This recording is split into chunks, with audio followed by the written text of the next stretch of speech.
നമസ്കാരം സുഹൃത്തുക്കളെ. അസ്മാബിയൻസ് സംഘടിപ്പിച്ച തെരഞ്ഞെടുപ്പ് പ്രവചന മത്സരത്തിൻ്റെ ഫലപ്രഖ്യാപനമാണ്.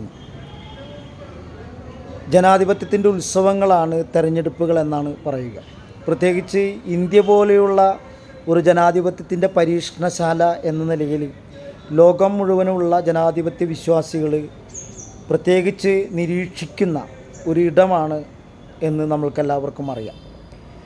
ജനാധിപത്യത്തിൻ്റെ എല്ലാ അർത്ഥത്തിലും അത്തരത്തിൽ പരുവപ്പെട്ട ഒരു രാജ്യമെന്ന നിലയിൽ ലോകമെമ്പാടും ഇതിൻ്റെ മാതൃകകൾ പിടിച്ചുപറ്റിക്കൊണ്ട് ഇത്തരത്തിലുള്ള രാഷ്ട്രീയ സംവിധാനങ്ങൾ പല രാജ്യങ്ങളും സ്വീകരിക്കുകയുണ്ടായി.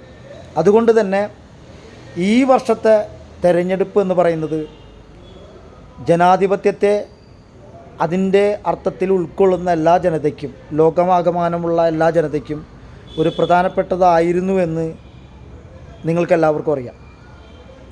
അതിൻ്റെ ഒരു കാരണം എന്ന് പറയുന്നത്, ഇതിനു മുമ്പുണ്ടായിരുന്ന 2 തെരഞ്ഞെടുപ്പുകളിൽ ഒരു പ്രത്യേക ഭരണകൂടം രൂപപ്പെട്ട രീതിയും അവരുടെ മേൽ അല്ലെങ്കിൽ അവർക്കുണ്ടായ മൃഗീയമായ ഭൂരിപക്ഷത്തിൻ്റെ അടിസ്ഥാനത്തിൽ ആ ഭരണകൂടം ജനങ്ങൾക്ക് മീതെ എങ്ങനെയാണ് വലിയ തരത്തിലുള്ള ആഘാതങ്ങൾ സൃഷ്ടിച്ചതെന്ന് നമ്മൾക്ക് കഴിഞ്ഞ കാലഘട്ടങ്ങളെ നിരീക്ഷിച്ചാൽ നമുക്ക് മനസ്സിലാവും. ഇന്ത്യ പോലെയുള്ള വൈവിധ്യങ്ങളെ ഉൾക്കൊള്ളുന്ന ഒരു സംസ്കാര പാരമ്പര്യത്തിൻ്റെ അടിസ്ഥാനത്തിൽ രൂപപ്പെട്ട രാജ്യമെന്ന നിലയിൽ വിവിധങ്ങളായിട്ടുള്ള മതവിശ്വാസങ്ങൾ, ആചാരങ്ങൾ, അനുഷ്ഠാനങ്ങൾ നിലനിൽക്കുന്ന ഒരിടത്തിൽ ഒരു പ്രത്യേക മതവിഭാഗത്തെ ഇന്ത്യയുടെ മതമായിട്ട് പരുവപ്പെടുത്താൻ ചിലർ നടത്തിയ ശ്രമങ്ങൾ ഇതര മതങ്ങളെ കൂട്ടത്തോടെ ആക്രമിക്കുകയും അവരുടെ ആചാരാനുഷ്ഠാനങ്ങളുടെ ഇടങ്ങളെ കടന്നു കയറി നശിപ്പിക്കുകയും ഒക്കെ ചെയ്യുന്ന ഒരു പ്രത്യേക രാഷ്ട്രീയ അന്തരീക്ഷം, സാമൂഹ്യ അന്തരീക്ഷം ഇന്ത്യയിൽ വന്നു എന്ന് പറയുന്നത്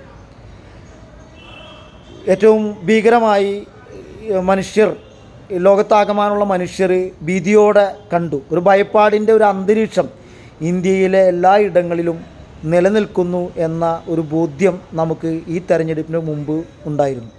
അതുകൊണ്ട് തന്നെ എന്ത് വില കൊടുത്തും ഇത്തരത്തിലുള്ള അവസ്ഥയെ മറികടക്കാനും ഇന്ത്യയെ തിരിച്ചു പിടിക്കാനുമുള്ള ശ്രമങ്ങൾ ഇന്ത്യയിൽ ആകമാനം പരുവപ്പെട്ടു എന്ന് നമുക്ക് കൃത്യമായിട്ട് അറിയാം. അതുകൊണ്ട് തന്നെ ഈ തെരഞ്ഞെടുപ്പ് വളരെ പ്രധാനപ്പെട്ട ഒന്നായിരുന്നു. അതിൻ്റെ ഏറ്റവും വലിയ ഉദാഹരണം എന്ന് പറയുന്നത് അവരുടെ രാഷ്ട്രീയ പരീക്ഷണശാലകളായി പ്രവർത്തിച്ച ഉത്തർപ്രദേശ് പോലെയുള്ള ഒരിടത്ത് അവർക്ക് വലിയ തിരിച്ചടികൾ ഉണ്ടായി എന്ന് പറയുന്നത് തന്നെ ജനങ്ങൾ അതിൻ്റെ ജനാധിപത്യത്തിൻ്റെ എല്ലാ മൂല്യങ്ങളും തിരികെ പിടിക്കുന്ന ഒരു സാഹചര്യം ഉണ്ടാക്കിയെടുത്തു എന്നതാണ്. ഇന്ത്യയിൽ ആകമാനം അത്തരത്തിലൊരു പ്രതീക്ഷ ഉണ്ടായി. എന്നാൽ പൂർണ്ണമായി അത് വിജയത്തിലെത്തിയെന്ന് നമുക്ക് പറയാൻ കഴിയില്ലെങ്കിലും വലിയ പ്രതീക്ഷയാണ് ഈ തെരഞ്ഞെടുപ്പ് ജനങ്ങൾക്ക് ഉണ്ടാക്കി തന്നത് എന്ന കാര്യത്തിൽ യാതൊരു തർക്കവുമില്ല. ഇന്ത്യയുടെ ഒരു പ്രത്യേകത എന്ന് പറയുന്നത്, ഈ ഭരണകൂടം വന്നതിന് ശേഷം വ്യാജമായിട്ടുള്ള ചില നിർമ്മിതികളുണ്ട്. നമ്മളുടെ പാരമ്പര്യത്തെക്കുറിച്ച്, നമ്മുടെ സംസ്കാരത്തെക്കുറിച്ച്, നമ്മുടെ ചരിത്രത്തെക്കുറിച്ച്, നമ്മളുടെ സ്വാതന്ത്ര്യ സമരത്തെക്കുറിച്ചൊക്കെ വ്യാജമായ നിർമ്മിതികൾ ഉണ്ടാക്കിയെടുത്തു. ആരാണ് ഇന്ത്യയുടെ സ്വാതന്ത്ര്യത്തിന് വേണ്ടി പ്രയത്നിച്ചത് അവരെ മുഴുവൻ ഇവിടെ നിന്ന്, ചരിത്രത്തിൽ നിന്ന് തുടച്ചു മാറ്റാനും പുതിയ ആളുകളെ അതിലേക്ക് തിരികെ കയറ്റാനും ഒക്കെ ശ്രമിച്ചു. ആ ശ്രമങ്ങൾ ജനങ്ങൾ വളരെ കൃത്യമായിട്ട് കണ്ടറിഞ്ഞു എന്നതാണ് എൻ്റെ. കുട്ടികളുടെ വിദ്യാഭ്യാസ പരിപാടികളിൽ പോലും, വിദ്യാഭ്യാസ പദ്ധതികളിൽ പോലും, പുസ്തകങ്ങളിൽ പോലും അത്തരത്തിൽ വ്യാജമായിട്ടുള്ള നിർമ്മിതികൾ ഉണ്ടാക്കിയെടുക്കാനായിട്ട് അവരുടെ ഭരണകൂടത്തിൻ്റെ ഉപാധികൾ ഉപയോഗിച്ചുകൊണ്ട് അവർ നടത്തി എന്ന് പറയുന്നത് വലിയ ഒരു പ്രതിസന്ധി ഇന്ത്യയിൽ സൃഷ്ടിച്ചിട്ടുണ്ട്. വ്യാജമായ ബോധമാണ് ഏറ്റവും പ്രധാനമെന്ന് അവർ ജനങ്ങൾക്കിടയിൽ അവരുടെ തലച്ചോറിനിടയിൽ പ്രവർത്തിപ്പിക്കാനായിട്ട് അവർക്ക് കഴിഞ്ഞു.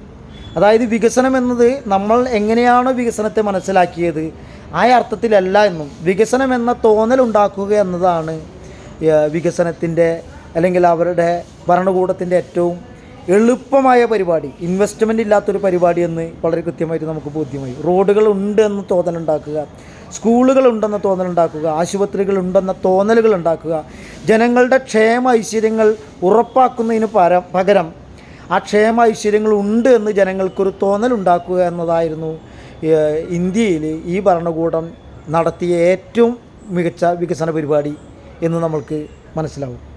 കേരളത്തിൽ പോലും അതായത് കോവിഡ് കാലഘട്ടത്തിൽ ലക്ഷക്കണക്കിന് കുട്ടികൾക്ക് പഠനത്തിന് അനുയോജ്യമായ പഠനത്തിന് ഉപയോഗിക്കാൻ വേണ്ടി ലക്ഷക്കണക്കിന് മൊബൈലുകൾ വിതരണം ചെയ്തു. അതൊരു വാർത്തയല്ലാതാവുകയും തൃശ്ശൂരിലൊരു പ്രത്യേക കുട്ടിക്ക് ഒരാൾ കൊടുത്ത മൊബൈൽ ഒരു വാർത്തയായി മാറുകയും മാധ്യമങ്ങളത് നന്മയുടെ ഒരു പ്രതീകമായിട്ട് ആഘോഷിക്കുകയും ചെയ്തു. അതുപോലെ തന്നെ 4 ലക്ഷത്തോളം ആളുകൾക്ക് ലൈഫ് പദ്ധതി പ്രകാരം വീട് കൊടുക്കുന്നു കേരള ഗവൺമെൻറ്.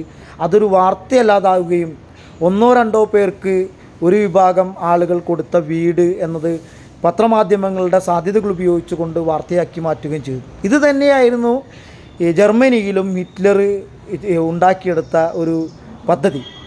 മാധ്യമങ്ങൾ ഉപയോഗിച്ചുകൊണ്ട് നുണകൾ പ്രചരിപ്പിക്കുക, നുണ പറയാൻ വേണ്ടി ഒരു സെക്രട്ടറി പോലും അല്ലെങ്കിൽ അയാൾക്കൊരു അനുയായി അല്ലെങ്കിൽ ഏറ്റവും പ്രധാനപ്പെട്ട വിശ്വസ്തനുണ്ടാകുക. ഗീബൽസ് പോലെയുള്ള ഒരാൾ 100 ആവർത്തി നുണയെ പറഞ്ഞുകൊണ്ട് ജനങ്ങൾക്കിടയിലേക്ക് ഒരു വിശ്വാസത്തിൻ്റെ ഒരു പുകമറ സൃഷ്ടിക്കാനായിട്ട് ശ്രമിച്ച ഒരാളാണ്. അത്തരത്തിൽ ഇന്ത്യയിലും അങ്ങനെ ഒരു സംവിധാനത്തെ പ്രവർത്തിപ്പിച്ച് വിജയിപ്പിക്കാനായിട്ട് അവരെ കൊണ്ട് കഴിഞ്ഞു. അതിനെ ജനങ്ങൾ ഈ കഴിഞ്ഞ കാലഘട്ടങ്ങളിൽ ഈ കഴിഞ്ഞ തെരഞ്ഞെടുപ്പിൽ കൃത്യമായിട്ട് ബോധ്യപ്പെട്ട് അതിനെ തിരുത്താനുള്ള ശ്രമങ്ങൾ നടന്നു.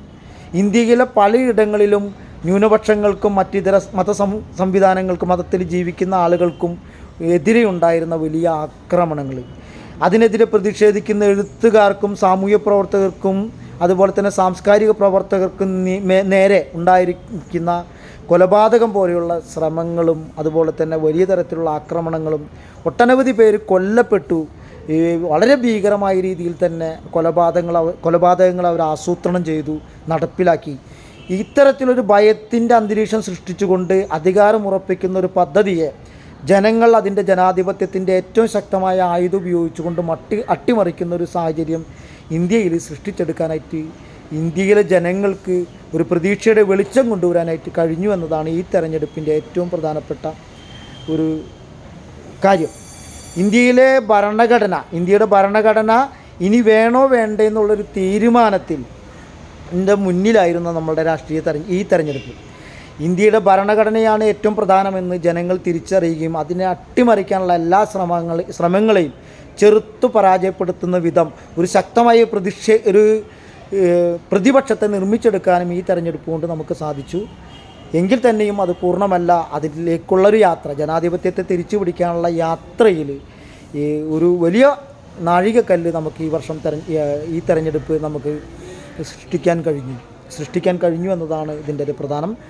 ഈ തെരഞ്ഞെടുപ്പുമായി ബന്ധപ്പെട്ട് നടത്തിയ പ്രവചന മത്സരം എന്തുകൊണ്ടും ഒരു രാഷ്ട്രീയ പ്രവർത്തനമായിരുന്നു എന്ന കാര്യത്തിൽ തർക്കമില്ല.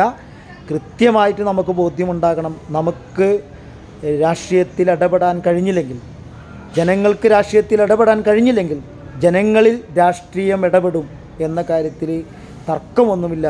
അതുകൊണ്ട് ജാഗ്രതപ്പെടുക എന്നൊരു വലിയ പ്രവർത്തനമായിരുന്നു ഈ തെരഞ്ഞെടുപ്പ് പ്രവചന മത്സരം നമുക്ക് ഉണ്ടാക്കിയെടുക്കാൻ കഴിഞ്ഞത്. എല്ലാവരും തന്നെ അതിൽ പങ്കെടുക്കാനായിട്ട് ശ്രമിച്ചു. ഇതിൽ പിന്നിൽ പങ്കെടുത്തവർക്കും ഇതിൻ്റെ പ്രവർത്തനം ആസൂത്രണം ചെയ്തവർക്കും അഭിവാദ്യങ്ങൾ. നന്ദി, നമസ്കാരം.